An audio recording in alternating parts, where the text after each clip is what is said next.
Hello, dear students. Good morning. Welcome back to Fusion Academy. As I said in the last class, I am going to explain in detail for few important questions for your board examination. So today we'll cover few concepts in that. Among that, the first one is SN1 mechanism. ಎಷ್ಟು ಬರೀಬೇಕು ಭಾಳ simple ಆಗಿ explain ಮಾಡ್ತೀನಿ concept ನೋಡ್ಕೊಂಡ್ಬಿಡ್ರಿ. SN1 mechanism it involves only two steps and it carries 3 marks. Questions ಏನಾದ್ರು SN1 mechanism ಬಂದ್ರೆ ನೀವೇನು ಬರೀಬೇಕಂದ್ರೆ the mechanism involves two steps. Heading ನೀವು ಬರ್ಕೋಬೇಕು, ಇದನ್ನ ಸ್ವಲ್ಪ ನೋಟ್ ಮಾಡ್ಕೊ, ನಾನು ಬರೆದಿಲ್ಲ ಇಲ್ಲಿ. So step 1 it involves total mechanism involves two steps. In that first step 1 is tertiary butyl bromide. Tertiary butyl bromide ಏನಿದೆ which undergoing slow ionization to give tertiary carbocation. ಇದನ್ನೇ ನೀವು ವರ್ಡಿಂಗ್ಸ್ ಅಲ್ಲಿ ಬರ್ಕೊಂಡ್ಬಿಡೋದು. ಸ್ಟೆಪ್ 1 ಹೆಡಿಂಗ್ ಏನು ಬರೀಬಹುದ್ರಿ? Formation of carbocation. You can write the heading formation of carbocation. ಅದರ ಕೆಳಗಡೆ ಒಂದು line or two lines in your own words. ಏನು? Tertiary butyl bromide undergoing slow ionisation to give tertiary butyl carbocation. ಮುಗಿತು ಒಂದು step. Next step 2 heading ಏನು ಬರೀತೀರಿ? Formation of tertiary butyl alcohol. Heading ಬರೀಬೇಕು, ಒಂದು line explanation. When nucleophile attack on this tertiary butyl carbocation which gives tertiary butyl alcohol. ಇದು slow step ಇರುತ್ತೆ, ಇದು fast step ಇರುತ್ತೆ. ಇದನ್ನ ನೀವು ವರ್ಡಿಂಗ್ ಬರೆದ್ರೆ 3 ಮಾರ್ಕ್ಸ್ ಬರುತ್ತೆ. ಇಷ್ಟೇ ಬರೆದ್ರೆ ಸಾಕು. ಇದು SN1 mechanism. Next one SN2 mechanism. Questions ಏನಾದರೂ SN2 ಮೆಕ್ಯಾನಿಸಮ್ ಕೇಳಿದ್ರೆ it involves only single step. ಇಲ್ಲಿ ಇದನ್ನ ವರ್ಡಿಂಗ್ಸ್ ಅಲ್ಲಿ ಬರ್ಕೋಬೇಕಾಗುತ್ತೆ. The mechanism involves single step in which the nucleophile OH minus attack on the methyl chloride from rear direction, from back direction, from opposite to the chloride. ಯಾವ್ದನ್ನ ಒಂದು word ನಿಮ್ simple words simple language ಅಲ್ಲಿ ಬಂದ್ಬಿಡಿ. The nucleophile OH minus attack on methyl chloride from backside directions or from rear direction gives a transition state in which ಇದ್ರ ಒಳಗಡೆ ಏನಾಗುತ್ತೆ? simultaneous ಆಗಿ formation of COH bond and cleavage of CCl bond takes place at a time. ಒಂದೇ ಸಲ the formation of COH bond and cleavage of CCl bond takes place simultaneously to give methyl alcohol which having an inverted geometry. ಇದು SN2 mechanism. Short notes ಅಲ್ಲಿ ಬರ್ಕೊಂಡು ಬಿಡೋಕದನ್ನು. Number 3 acid catalyzed hydration of alkene to alcohol ಬಗ್ಗೆ ಹೇಳಿದ್ದೆ 3 marks ಅಲ್ಲಿ ಹೋಗಿದ್ದು.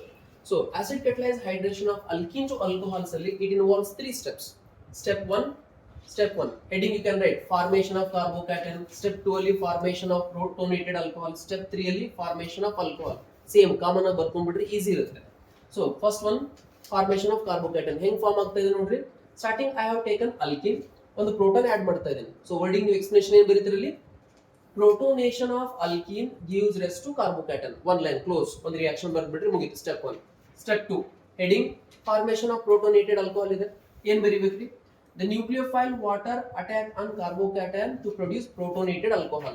ಇದನ್ನೇ wording ಒಂದು ಲೈನ್ ಬರ್ಕೊಂಡ್ಬಿಡ್ರಿ. Close. Next step 3 formation of alcohol. ಇಲ್ಲಿ ಏನು ಪ್ರೋಟೋನೇಟೆಡ್ ಆಲ್ಕೋಹಾಲ್ ಬಂದಿರುತ್ತೆ ಅದರಿಂದ ಒಂದು ಪ್ರೋಟಾನ್ ನ ರಿಮೂವ್ ಮಾಡಬೇಕು. That is deprotonation from protonated alcohol result in the formation of alcohol. 3 step 3 marks. ಬಿಟ್ಬಿಟ್ಟು ಇದ್ರಾಗ ಇನ್ನೊಂದು ಮೆಕ್ಯಾನಿಸಮ್ಸ್ ಹೇಳಿದ್ದೀನಿ ನಿಮಗೆ. ಆಸಿಡ್ ಕ್ಯಾಟಲೈಸ್ ಹೈಡ್ರೇಷನ್ ಬದಲಾಗಿ dehydration of alcohols to alkene ಕೇಳಿದ್ರೆ ಏನ್ ಮಾಡಬೇಕು? Exactly reverse method. ಇಲ್ಲಿಂದ ಇಲ್ಲಿವರೆಗೂ ಬರಬೇಕು. ಸ್ಟೆಪ್ 1 ನಾನು ಜಸ್ಟ್ ಹೇಳ್ತೀನಿ, ಅದನ್ನ ನೋಟ್ ಮಾಡ್ಕೊಂಡ್ಬಿಡ್ರಿ. Starting we have to take alcohol. ಆಲ್ಕೋಹಾಲ್ಗೆ ಒಂದು ಪ್ರೋಟಾನ್ ನ ಆಡ್ ಮಾಡಿದ್ರೆ protonated alcohol.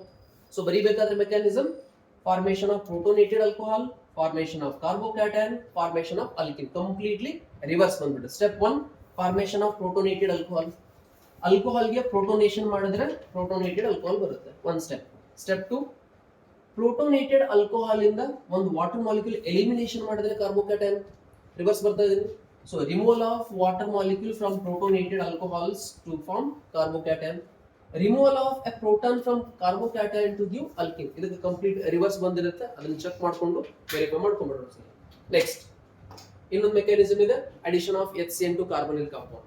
It involves 2 step. ಬೇಕಾದ್ರೆ ನೀವು 3 ಸ್ಟೆಪ್ಸ್ ಅಲ್ಲೂ ಕವರ್ ಮಾಡ್ಕೋಬಹುದು ಅದನ್ನ. Step 1 generation of nucleophile. ಇಲ್ಲಿ ಏನಾಗ್ತಾ ಇದೆ? HCN in the presence of base. ಇಲ್ಲಿ ಏನಾಗುತ್ತೆ? ಒಂದು ಪ್ರೋಟಾನ್ ಇದು ಅಕ್ಸೆಪ್ಟ್ ಮಾಡ್ಕೊಂಡ್ಬಿಡುತ್ತೆ and Cl minus is formed. That is nucleophile Cl minus is generated. Heading generation of nucleophile. HCl when it is treated with a base it forms nucleophile. Step number 2 formation of tetrahedral intermediate or you can write formation of cyanohydrin directly. ಏನಾಗ್ತದೆ ನೋಡ್ರಿ, the nucleophile Cn minus attack on this carbonyl group and this minus charge is get shifted. ಇದು ಇಲ್ಲಿ attack ಮಾಡ್ತಂದ್ರೆ minus charge shift ಆಗುತ್ತೆ. It forms tetrahydral intermediate. Step 3 ನೀವೇನ ಬರಿಬೇಕಾದ್ರೆ ಇಲ್ಲಿ ಮತ್ತೊಂದು step ನು ಬರ್ಕೋಬಹುದು, ಇಲ್ಲ ಇಲ್ಲೇ ಕವರ್ ಮಾಡಬಹುದು. ಯಾವ ತರ? ಸೊ ದಿಸ್ ಟೆಟ್ರಾಹೈಡ್ರಲ್ ಇಂಟರ್ಮೀಡಿಯೇಟ್ ಏನಾಗುತ್ತೆ, which accept a proton from the medium and it forms cyanohydrin. ಇದನ್ನ ನೀವು ಕಂಪ್ಲೀಟ್ ಆಗಿ ಒಂದೇ ಲೈನ್ ಅಲ್ಲಿ ಬರ್ಕೊಂಡ್ರು ಸಾಕಾಗುತ್ತೆ. Tetrahedral intermediate proton transfer gives rise to cyanohydrin. Among these mechanisms, one mechanism will be fixed and you'll get 3 marks from this part. Thank you. For next videos, we just subscribe and follow our channel. Thank you.